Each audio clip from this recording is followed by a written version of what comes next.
গাজায় ইসরায়েলি আগ্রাসন বন্ধের দাবিতে যুক্তরাষ্ট্রসহ বিশ্বের বিভিন্ন দেশে চলছে শিক্ষার্থীদের প্রতিবাদ। তারই ধারাবাহিকতায় স্থানীয় সময় বৃহস্পতিবার লন্ডনের বিখ্যাত অক্সফোর্ড বিশ্ববিদ্যালয়ে বিক্ষোভের ডাক দেন শিক্ষার্থীরা। অবিলম্বে গাজায় হামলা বন্ধের পাশাপাশি ইসরায়েলি কোম্পানির সঙ্গে বিশ্ববিদ্যালয়ের সম্পর্ক ছিন্নের দাবি জানান তারা। এক পর্যায়ে বিশ্ববিদ্যালয়ের ভাইস চ্যান্সেলরের অফিস অবরুদ্ধ করেন আন্দোলনকারীরা। বিক্ষোভের প্রায় ১.৫ ঘণ্টা পর পরিস্থিতি নিয়ন্ত্রণে চড়াও হন নিরাপত্তা বাহিনী। আন্দোলনকারীদের ওপর শুরু হয় ধরপাকড়, আটক করা হয় বেশ কয়েকজন শিক্ষার্থীকে।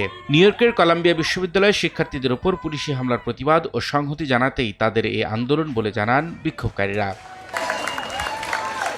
এদিকে শিক্ষার্থীদের শান্তিপূর্ণ আন্দোলনে পুলিশি ধরপাকড় নিয়ে শুরু হয়েছে ব্যাপক সমালোচনা। বাক স্বাধীনতা ও মত প্রকাশের সবক দেয়া পশ্চিমা বিশ্বে কেন ইসরায়েল ইস্যুতে কঠোর অবস্থানে ব্রিটেন প্রশাসন তা নিয়ে শুরু হয়েছে নানা আলোচনা। সমালোচকরা বলছেন, ইসরায়েলকে একতরফাভাবে সমর্থন দেওয়ার কারণেই ফিলিস্তিনিপন্থীদের দমন করেছে লন্ডন পুলিশ। যদিও শিক্ষার্থীদের আটকের বিষয়ে কোনো মন্তব্য করেনি অক্সফোর্ড বিশ্ববিদ্যালয় প্রশাসন। রবিউল ইসলাম আওলাদ, সময় সংবাদ।